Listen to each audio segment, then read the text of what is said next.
Thank you for joining us today with Taking Care of You, Care for Caregivers.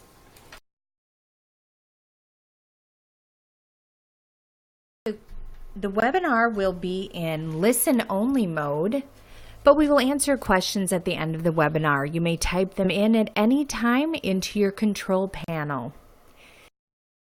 As a final reminder today's webinar is being recorded and everyone will receive an email within 24 hours with a link to view a recording of today's event. Our presenter today is Trisha Menoni. She is the founder of Family-Owned Partners in Senior Care.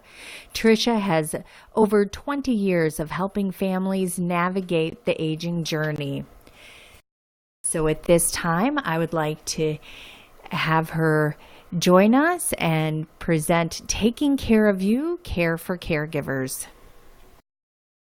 I'm certainly glad to be here, Angie, and thanks to all of you for joining us.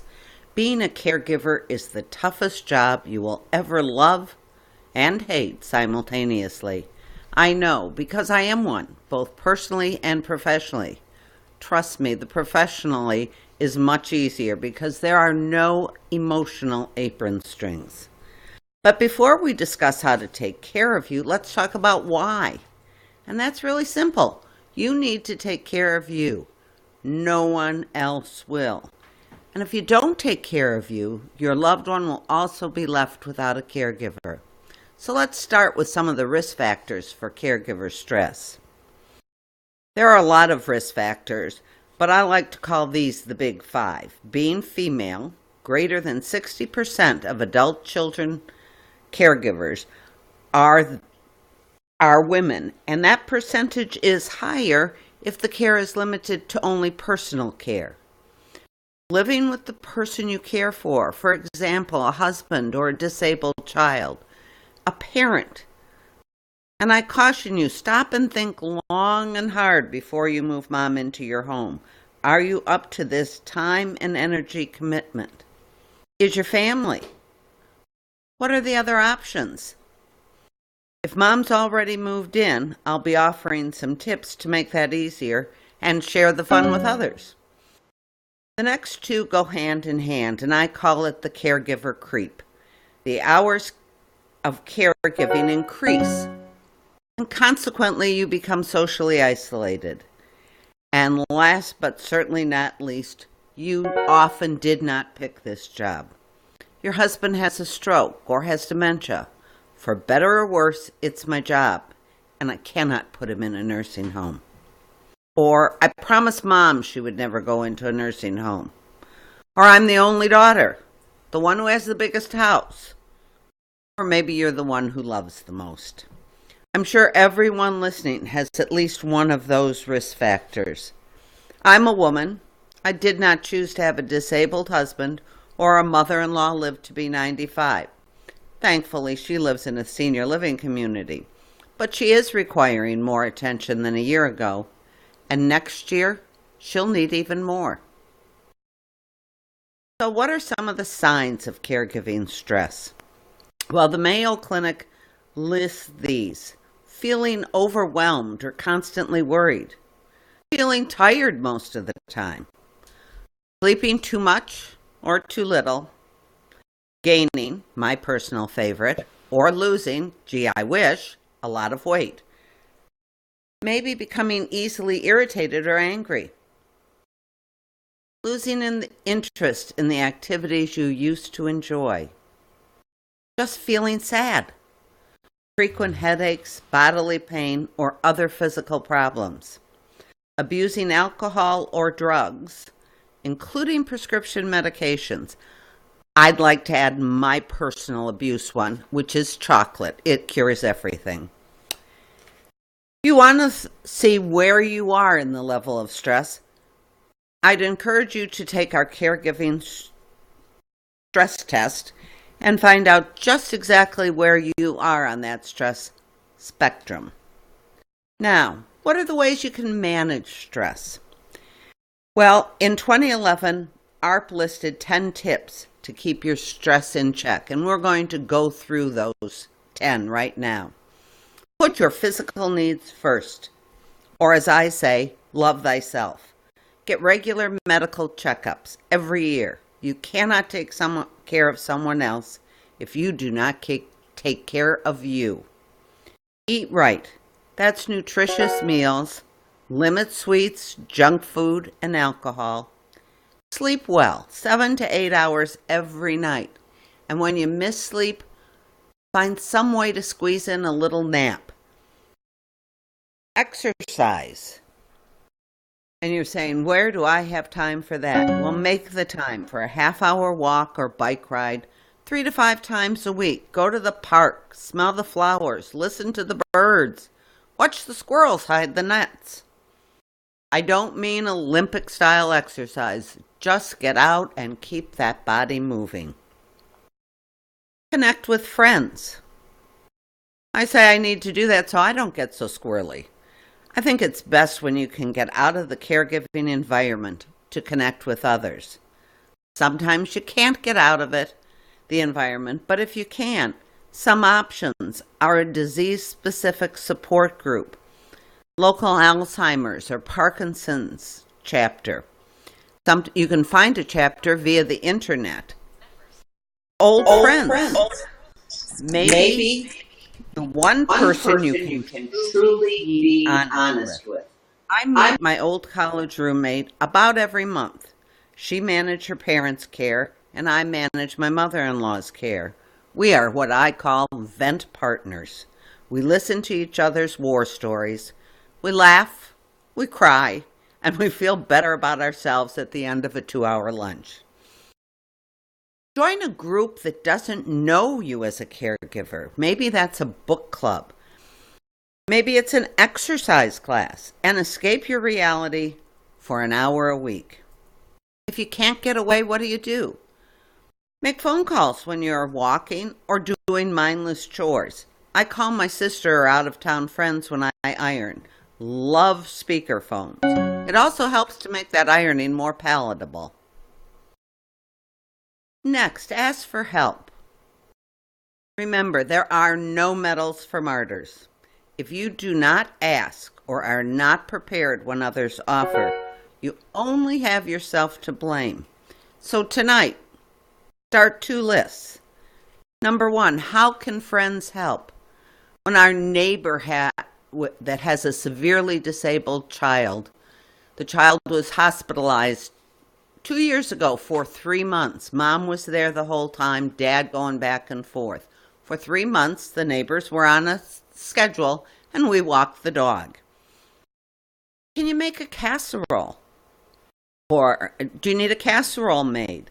Do you need your kids picked up at the soccer game? Do you need to get out of the carpool and have someone pick up your turn?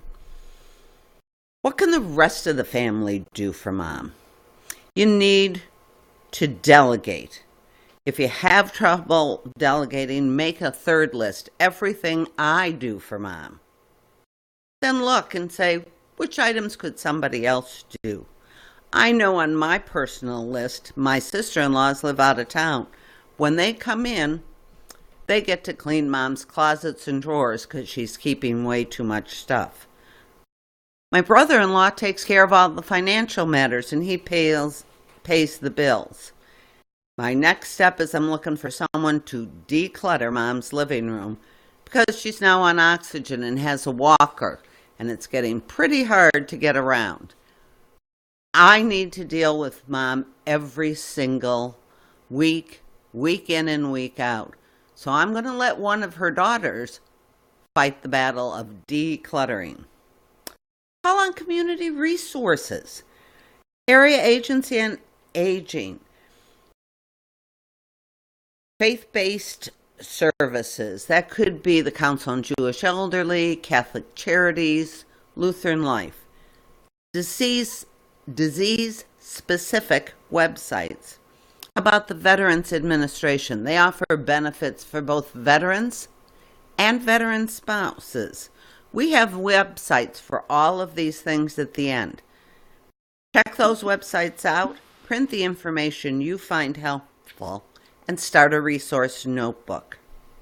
Now, what about community resources? Well, you need to call your local senior center. How about Mom's Church or your church? Many churches now have what are called parish nurses. They are a wealth of local resource information. The county I live in has a volunteer organization that will run errands for seniors, drive them to appointments, help around the house. Sometimes churches will have the teen group come and rake the leaves, find out what's available, tap into it, utilize it. Research professional services you can hire. You might not need them now, but at some time in the future you probably will. If your parent has limited financial resources, they might qualify for VA benefits or Medicaid. Those websites are also listed at the end. Add all of this to your professional notebook. Preparation reduces stress. Take a break today, and not just to McDonald's. You deserve it, and Mom might like to see a new face. Have a list of activities Mom likes so your volunteer, whether that's friend or family, knows what to do. That might be her favorite card game. Looking at photo albums. Maybe an adult grandchild can look at all the family trips and laugh to see their parents and aunts and uncles as kids. Can a grandchild go over and bake cookies with Mom? How about my mother-in-law loves sports, baseball or football. That's what we sign the grandsons up to do. Go over and watch the game with her. They're going to watch it anyway. It makes her happy and feel important. If Mom has high caregiving needs, maybe you need to check out a nursing home or assisted living regarding what is called respite care. This enables you to go on a vacation, your college reunion, a friend's wedding, and Mom is well cared for. And it also gives her a chance to see, especially for an assisted living situation, if it's a community she would like to be a part of, and it's only for a long weekend or a week. Deal with your feelings. Be honest. Caregiving is not an easy job. Join that support group. Journal your feelings. If it really gets tough, seek professional help. You can only care for another when you care for yourself. Find the time to relax. What refuels you spiritually, emotionally, physically? Make the time to do it. Maybe it's getting up 15 minutes earlier to have quiet time to meditate, read the Bible, or watch a Carol Burnett rerun. Remember, laughter fuels the soul too. How about a trip to the spa when your sister takes her day with Mom? Get organized. Post-it notes and scraps of paper are not the answer. Surprises cause stress. I talked about a resource notebook. Use that notebook and have a section with your calendar and to-do list, yours and what you can delegate to family and friends, as well as professionals. Prioritize those lists. Delegate. I always remind caregivers that no one ever died from not taking a bath. So if that only gets done once a week, it's okay. There are lots of other tasks that can wait. My sister's favorite quote is, "If no one writes on the table, you won't notice the dust." Not everything is important, and not everything will get done. If a family member comments on your dust, hand them the dust cloth and let them do it. This is the best. Just say no. And I love this quote. No is a complete sentence. Print it. Tape it on your bathroom mirror and read it every day. If you do feel the need to explain, say, "I could do," and whatever it is that you're being asked, if you could sit with my mom every Wednesday night from 5 to 10. You don't mind changing diapers, do you? Trust me, that will probably get you off the hook. Last but certainly not least, you need to stay positive. Pat yourself on the back right now. Lift that arm, pat yourself on the back. Do it every day, or at least once a week, because if you're not patting yourself on the back, nobody else will. Write down everything that went right. Read that list when you're feeling down or discouraged. Hold a family meeting to discuss what is going on. Maybe others don't really know. That might be via a phone conference or emails. But remember, I told you, there are no medals for martyrs. Let others know what is going well, what you are doing, and ask for the help you need. Hire a care manager to help you develop an aging plan. Professionals often can do in 2 hours what it might take you 2 weeks or 2 months to do. And it's no different than hiring a tutor for your child who needs help with math. Now, here's a whole list of those resources I was telling you about. ARP has a wonderful caregiving resource, the Area Agency on Aging, National Alliance for Caregiving. Caregiving.com is a wonderful way to even connect and join some online support groups. Medicaid has what is called Medicaid waiver programs, and they will often even provide caregivers in your home. So check out that website at medicaid.gov. Obviously Medicare. And then look at the VA Caregiver Support Program. Use them. If you have any trouble navigating those websites, there are also phone numbers that you can call and have resources sent to you. Hey, at this time, we've got a lot of time for questions. I did get one emailed to me. I would love to help my sister, but I live out of town. What can I do to help? That's a really good question.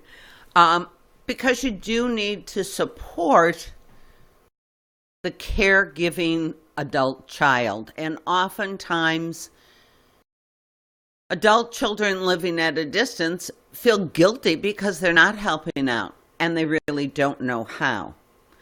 First thing I can say to you is the most important job that the out-of-town sibling can do is be a cheerleader. Don't second guess the person that is in the trenches. They're doing the best they can every day, day in and day out. So be a cheerleader. Don't second guess the decisions. I have 4 sister-in-laws that all wish they were the ones taking care of their own mom. They support me, they thank me, they cheer me on. They never say, why didn't you do X, Y, or Z? They say, thank you for doing A, B, and C. Visit quarterly if you can. That way you see what is actually happening. And it's a wonderful time that you can give the caregiving sibling, give your sister a break. And do it when it's best for her. Say, hey, Mary, I bet you and Dick would love to have a weekend off.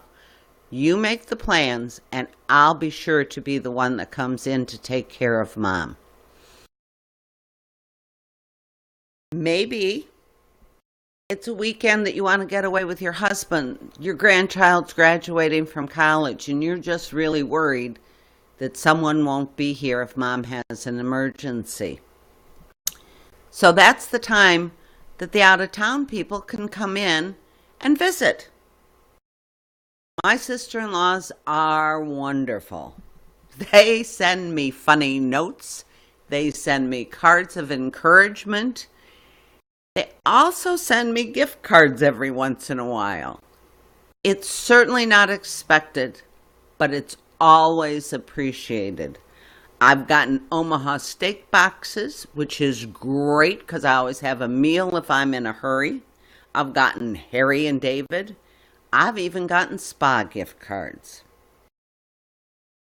Volunteer to have those fights with mom that the person that's in the trenches doesn't need to do. So organize those closets. Declutter the house. Somehow, seniors love to collect and save lots of little things. And at some point in time, and don't we all? At some time, someone has to go in and declutter it.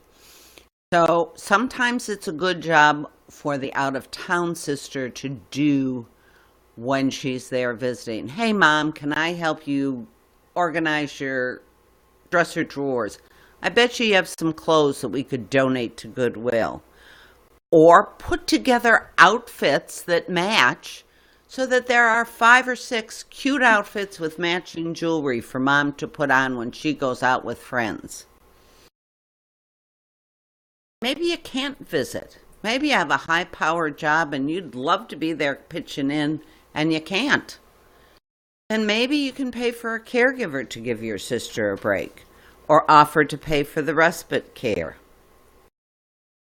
I have another question out there. Someone asked, what about the guilt trip? My mom often makes me feel guilty when I do take time for myself. Well, sometimes you just have to let that one roll off your back. You need to say to Mom very honestly, I want to be here for you all the time, Mom, but sometimes I have to take a little time for myself so that I have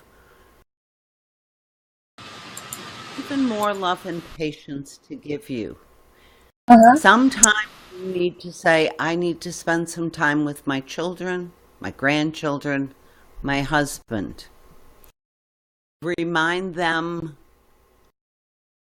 that you have some needs too. And sometimes just turn a deaf ear because Mom doesn't always mean the things she says. That's where I use my vent partner, because sometimes my mother-in-law isn't kind and patient with me, and sometimes she gets upset with me. I bite my tongue. I call Karen, my old college roommate. She listens, she sympathizes, and I can get on with life. Hope that helps. Okay, I think all the questions. Any other questions out there? You're unmuted if you wanted to speak into your phone or had a question.